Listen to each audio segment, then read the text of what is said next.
Bonjour à tous, aujourd'hui nous allons voir un tutoriel de comptabilité sur les différents documents que nous utilisons en comptabilité générale.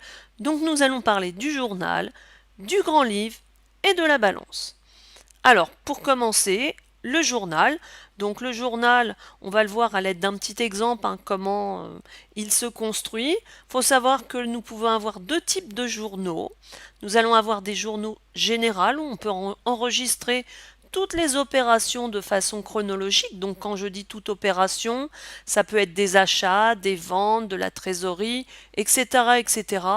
Mais aujourd'hui, on va plutôt utiliser ce qu'on appelle des journaux auxiliaires. Ça veut dire que nous allons avoir dans un côté des journaux d'achat, des journaux de vente, de trésorerie, banque, caisse, d'immobilisation, etc., etc. C'est-à-dire que sur un logiciel comptable, on va éclater les différents journaux. Alors pour avoir quand même une présentation générale du journal, donc on a un petit tracé de ce genre avec donc une colonne pour les débits, une colonne pour les crédits. On doit indiquer à chaque opération la date du document comptable que nous allons avoir enregistré. Nous avons donc une colonne pour intégrer les numéros de compte. Au milieu, le libellé du compte. Donc là, ici, c'est l'achat de marchandises. Et on intègre donc le montant débité et la contrepartie, donc au crédit, là qui est un fournisseur. Donc pareil, numéro de compte, le libellé du compte et le montant crédité. Alors moi, je décale un tout petit peu mes montants au crédit pour que ce soit beaucoup plus clair. Donc n'hésitez pas à le faire, comme ça on voit mieux par rapport au libellé. On n'oublie pas d'intégrer le libellé du document comptable. Donc là ici par exemple ce serait la facture numéro temps. Pourquoi on met les libellés? Tout simplement pour faciliter ses recherches en cas de litige ou en cas de besoin de rechercher telle ou telle facture. Donc voilà le journal tel que on peut le voir. Nous avons un deuxième document donc qui s'appelle le grand livre. Donc là ce n'est qu'un extrait. Alors vous auriez à l'intérieur du grand livre, comme vous pouvez le voir, l'intégralité des comptes. Donc là par exemple on est juste sur de l'achat de marchandises, fournisseur banque, mais vous avez tous les comptes de l'entreprise. On doit à chaque fois faire les totaux de ces comptes, intégrer les différents soldes, solde débiteur, solde nul, solde créditeur. Donc si vous avez besoin de savoir comment on les détermine, je vous oriente vers un autre tutoriel sur justement les principes de la partie double et les comptes, donc les débits et les crédits, où vous apprendrez comment on définit les soldes débiteurs, créditeurs, etc., etc. Donc là, on n'a qu'un extrait, mais je vous rappelle, on pourrait avoir l'intégralité des comptes. Enfin, donc ça, la tenue d'un grand livre est obligatoire dans la comptabilité.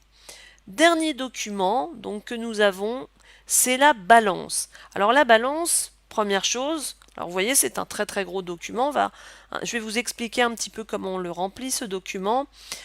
La balance permet de contrôler l'ensemble de nos comptes, donc le bilan, le compte de résultat et notre grand livre.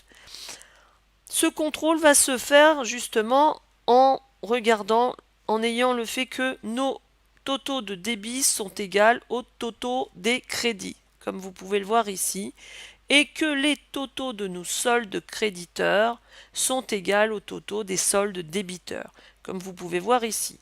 Alors, comme on peut le voir, total débit et total solde créditeur ou débiteur ne sont pas égaux. C'est tout à fait logique, c'est pas la même chose. Alors, qu'est-ce qu'on va y retrouver? On va y retrouver l'ensemble des comptes de l'entreprise. Donc qui sont classés dans un ordre chronologique. Donc évidemment, on va avoir des comptes du bilan et des comptes du compte de résultat. Donc on parle évidemment du compte de capital jusqu'au compte de la classe 7. On intègre les libellés et on va intégrer le total à chaque fois du débit ou du crédit de ce compte. Donc la balance sera issue de notre grand livre. Donc par ici, par exemple, le capital, on peut avoir normalement que du crédit et qu'un solde créditeur. Et vous voyez là ici, vous avez des comptes où vous allez avoir juste un total au débit. Par contre, si on regarde mon fournisseur, on a des sommes. Donc on a le total des débits, le total des crédits et on a notre solde du coup qui est créditeur qui sera inscrit ici.